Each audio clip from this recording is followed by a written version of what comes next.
Hi, my name is Breezy from Breezy Reads, and I will be reading Chapter 1 and 2 of Divergent, written by Veronica Roth.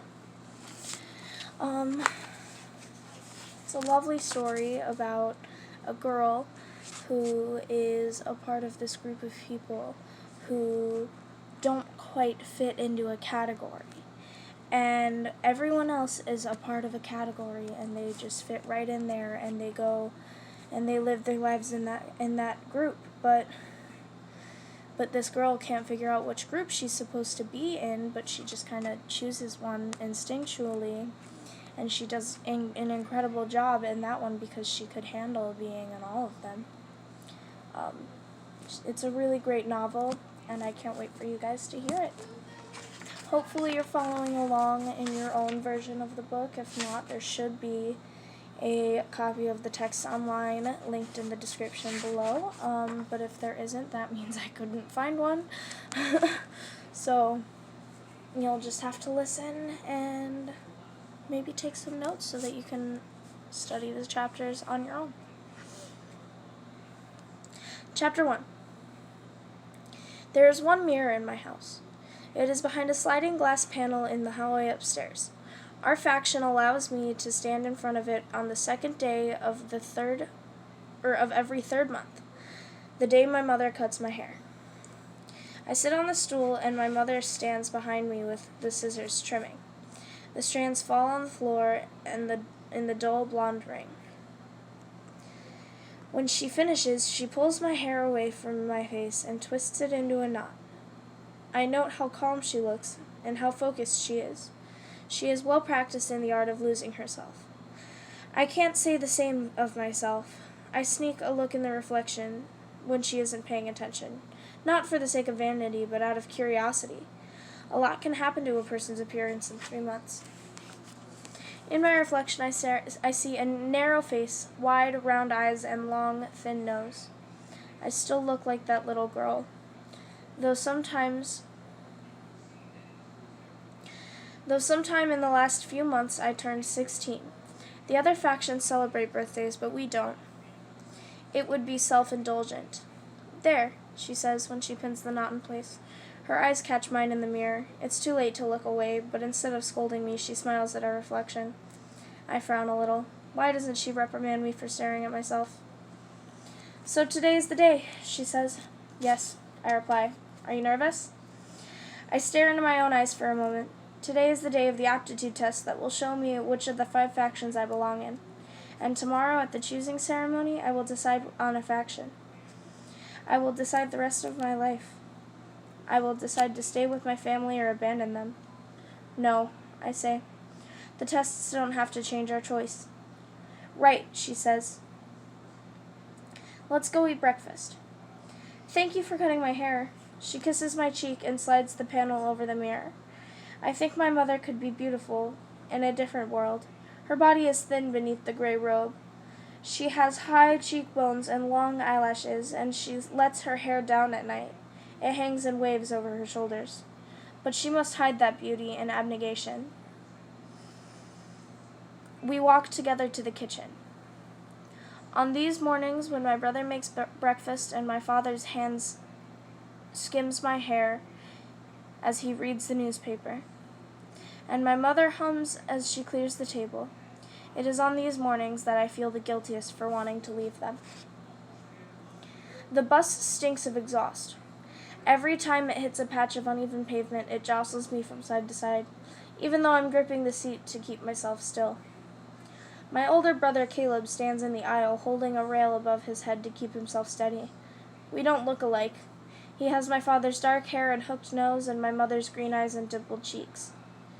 When he was younger, the collection of features looked strange, but now it suits him. If he wasn't abnegation, I'm sure the girls at school would stare at him. He also inherited my mother's talent for selflessness. He gives his seat to a surly candor man on the bus without a second thought. The candor man wears a black suit and a white tie. Candor's standard uniform. Their faction values honesty and sees truth as black and white, so that is what they wear. The gaps between the buildings narrow, and the roads are smoother as we near the heart of the city. The building that was once called the Sears Tower, we call it the Hub, emerges from the fog, a black pillar in the skyline. The bus passes under the elevated tracks. I have never been on a train, though they never stop running, and there are tracks everywhere. Only the dauntless ride them. 5 years ago, volunteer construction workers from Abnegation repaved some of the roads. They started in the middle of the city and worked their way outward until they ran out of materials. The roads where I live are still cracked and patchy, but it's not safe to drive on them. We don't have a car anyway. Caleb's expression is placid as the bus sways and jolts on the road. The gray robes fall from his arms as he clutches a pole for balance. Excuse me. I can't tell by the constant shift of his eyes that he is watching the people around us, striving to see only them and to forget himself. Candor values honesty, but our faction, Abnegation, values selflessness. The bus stops in front of the school, and I get up, scooting past the Candor man. I grab Caleb's arm and stumble over the man's shoes. My slacks are too long, and I've never been very graceful. The upper levels of the building is the oldest of the three schools in the city. Lower levels, mid-levels, and upper levels. Like the other buildings around it, it is made up of glass and steel. In front of it is a large metal sculpture that the dauntless climb after school, daring each other to go higher and higher. Last year, I lost my Phoebe, spot. you want me to shut your door? Yes, please. I apologize for the interruptions. In front of it is a large metal sculpture that the dauntless climb after school, daring each other to go higher and higher. Last year, I watched one of them fall and break her leg. I was the one who ran to get the nurse. Aptitude tests today, I say. Caleb is not quite a year older than I am, so we are in the same year at school. He nods as we pass through the front doors. My muscles tighten the second I walk in. The atmosphere feels hungry. Like every 16-year-old is trying to devour as much as they can get of this last day. It is likely that we will not walk these halls again after the choosing ceremony. Once we choose, our new factions will be responsible for finishing our education. Our classes are cut in half today, so we will attend all of them before the aptitude tests, which take place after lunch.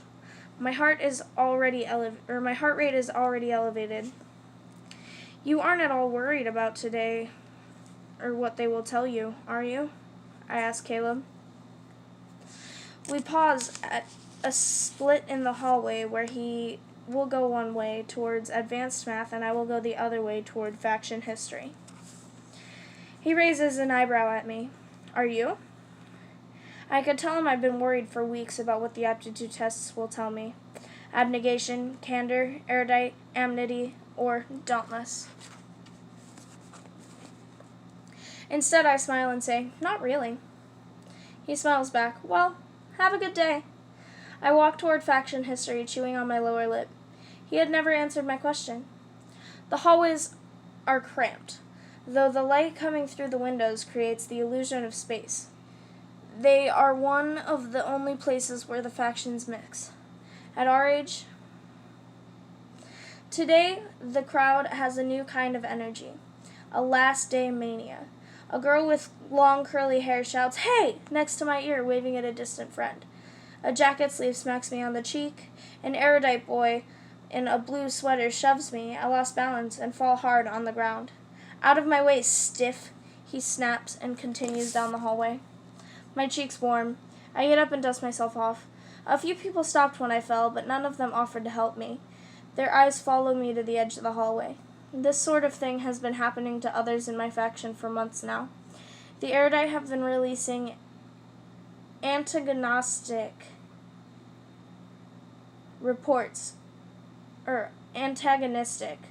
reports about abnegation, and it has begun to affect the way that we relate at school. The gray clothes, the plain hairstyle, and the unassuming demeanor of my faction are supposed to make it easier for me to forget myself, and easier for everyone else to forget me too. But now they make me a target. I pause by the window in the E-wing and wait for the Dauntless to arrive. I do this every morning. At exactly 6:25, the Dauntless prove their bravery by jumping from a moving train.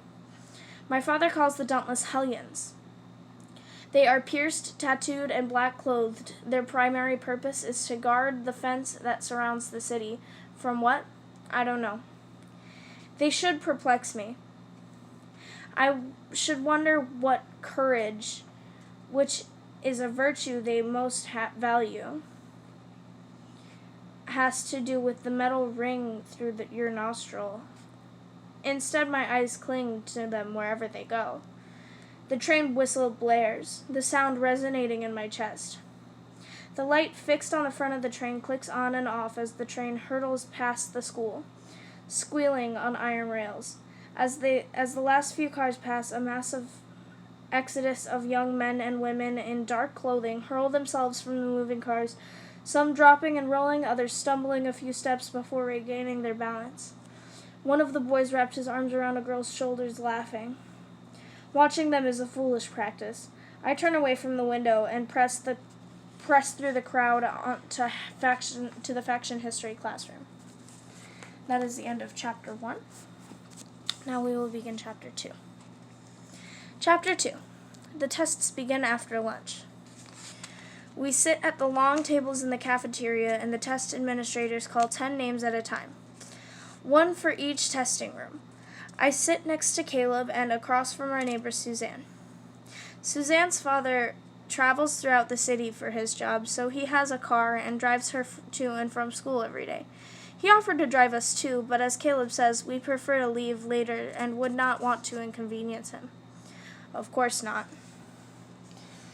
The test administrators are mostly abnegation volunteers, although there is an erudite in one of the testing rooms and Dauntless in another to test those of us from abnegation, because the rules state that we can't be tested by someone from our own faction. The rules also say that we can't prepare for the test in any way, so I don't know what to expect. My gaze drifts from Susan to the Dauntless tables across the room, where they are laughing and shouting and playing cards. At another set of tables, the erudite chatter over books and newspapers is in constant pursuit of knowledge.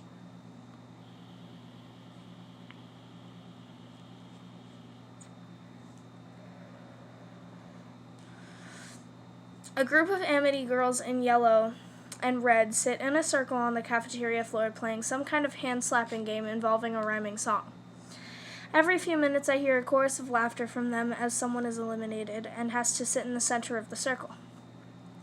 At the table next to them, Candor boys make wide gestures with their hands. They appear to be arguing about something, but it must not be serious, because some of them are still smiling. At the abnegation table, we sit quietly and wait. Faction customs dictate even ideal behavior and supersede individual preference. I doubt all the erudite want to study all the time, or every candor enjoys a lively debate. But they can't defy the norms of their factions any more than I can. Caleb's name is called in the next group. He moves confidently toward the exit. I didn't need to wish him luck or to assure him that he shouldn't be nervous. He knows where he belongs, and as far as I know, he always has. My earliest memory of him is from when we were 4 years old. He scolded me for not giving my jump rope to a little girl on the playground who didn't have anything to play with. He doesn't lecture me often anymore, but I have his look of disapproval memorized. I've tried to explain to him that my instincts are not the same as his. I didn't even enter my mind to give my seat to the candor man on the bus. But he doesn't understand. Just do what you're supposed to, he always says. It is easy for him. It should be that easy for me. My stomach wrenches. I close my eyes and keep them closed until 10 minutes later when Caleb sits down again. He is plaster pale. He pushes his palms along his legs like I do when I wipe off sweat. And when he brings them back, his fingers shake. I open my mouth to ask him something, but the words don't come. I'm not allowed to ask him about his results. He's not allowed to tell me. An abnegation volunteer speaks the next round of names.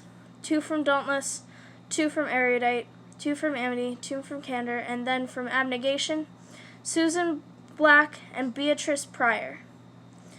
I get up because I'm supposed to, but if it were up to me, I would stay in my seat for the rest of the time. I feel like there is a bubble inside my chest that expands more by the second, threatening to break me apart from the inside. I follow Susan to the exit. The people I pass possibly can't tell us apart. Or probably can't tell us apart. We wear the same clothes and wear our blonde hair the same way. The only difference is that Susan might not feel like she's going to throw up. And from what I can tell, her hands aren't shaking so hard that she has to clench the hem of her skirt to keep them steady.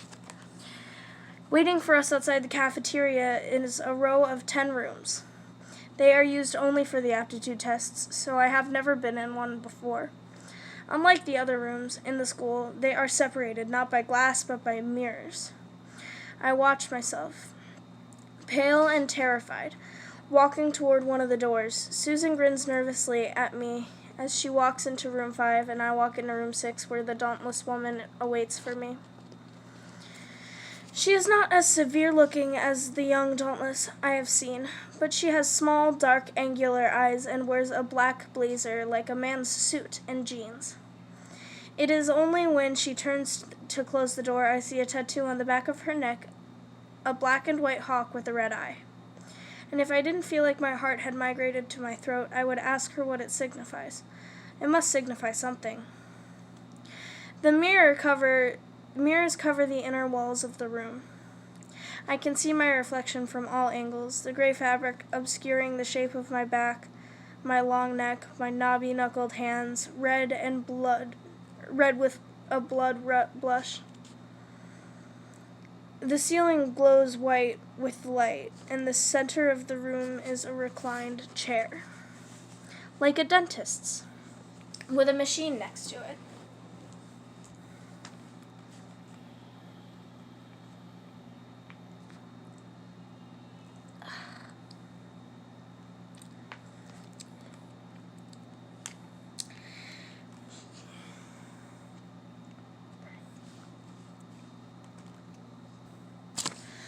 It looks like a place where terrible things happen.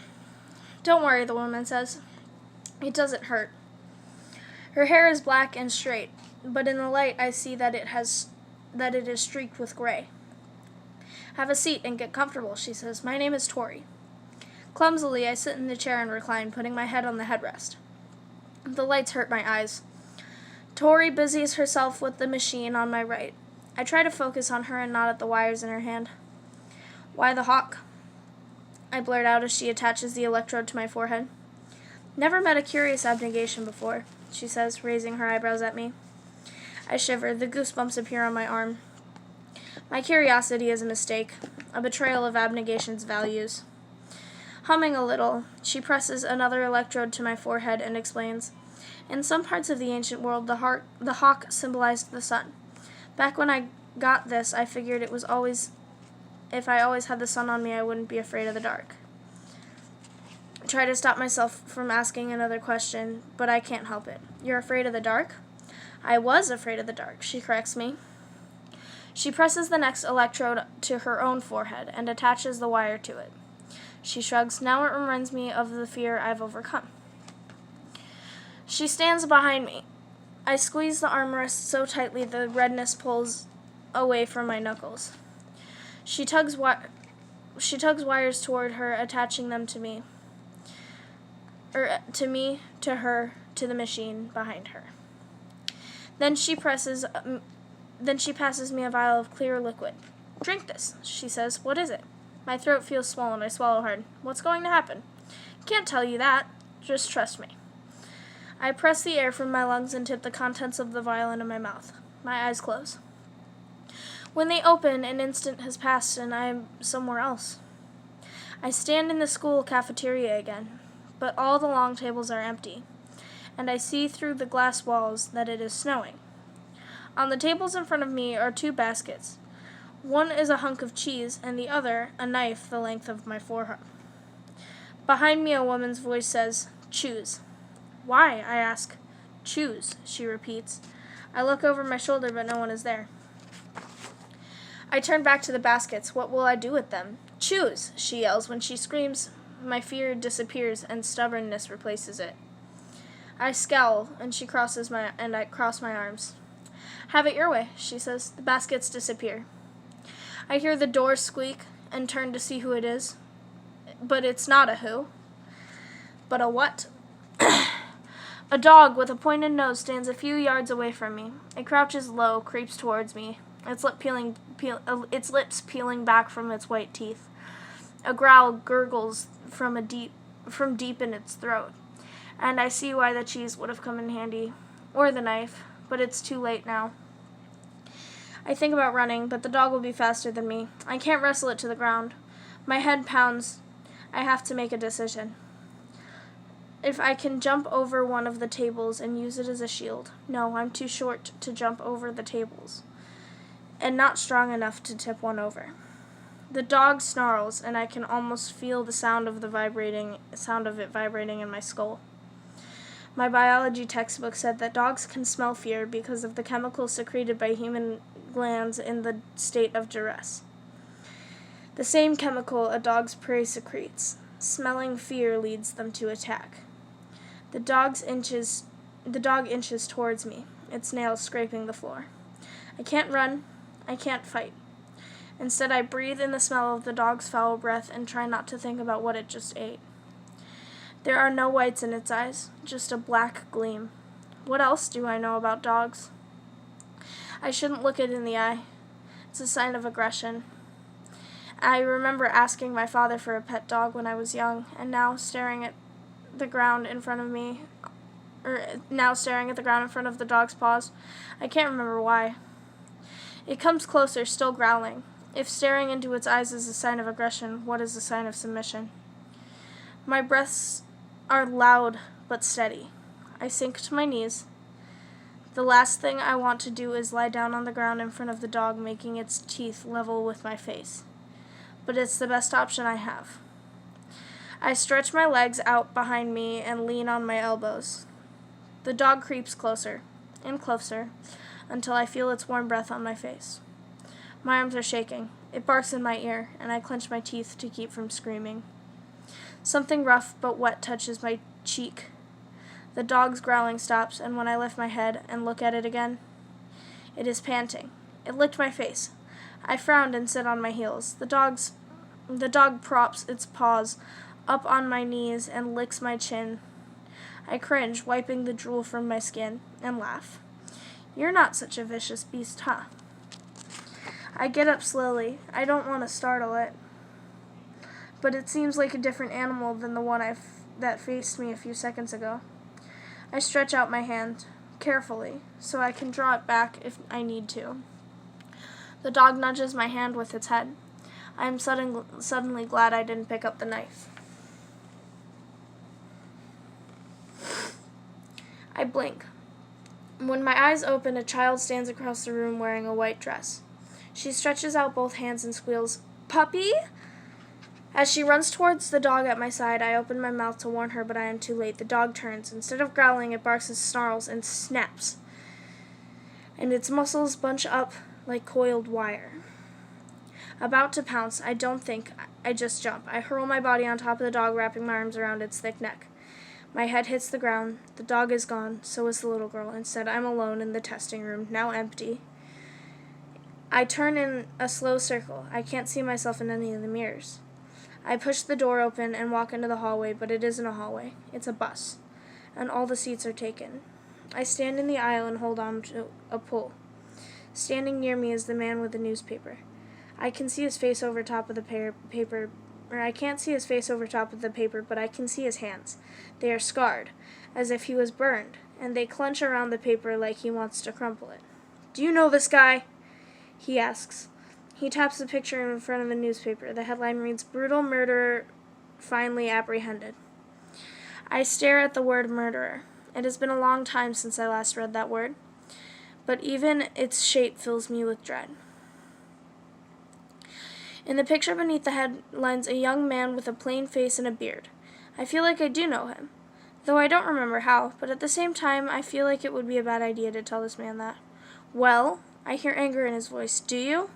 A bad idea, no, a very bad idea. My heart pounds and I clutch the pole to keep my hands from shaking, from giving me away. If I tell him I know the man from the article, something awful will happen to me. But I can't convince him that I don't. I can clear my throat and shrug my shoulders, but that would be a lie. I clear my throat. "Do you?" He repeats. I shrug my shoulders. "Well?" A shudder goes through me. My fear is irrational. This is just a test. It isn't real. "Nope," I say. My voice is casual. No idea who he is. He stands, and finally I see his face. He wears dark sunglasses, and his mouth is bent into a snarl. His cheek is rippled with scars like his hands. He leans close to my face. His breath smells like cigarettes. Not real, I remind myself. Not real. "You're lying," he says. "You're lying." I am not. I can see it in your eyes. I pull myself up straighter. "You can't. If you know him," he says in a low voice, "you could save me." "You could save me." I narrow my eyes. "Well," I say. I set my jaw. "I don't." That is the end of chapter 2 and the end of our video for today. Well, I'm probably going to post a few more because I'm not in the mood to stop reading. So, I hope to see you guys in the next video that I post. Please like, subscribe, and hit the bell notification button so that you won't hear the next chapters. Otherwise, you're going to miss the video, and that's going to suck for you, I guess. I love y'all. Have such a great night. I hope this helped you either fall asleep or do the dishes or whatever you're using this for. Please enjoy the next episode of reading Divergent by Veronica Roth. So, bye!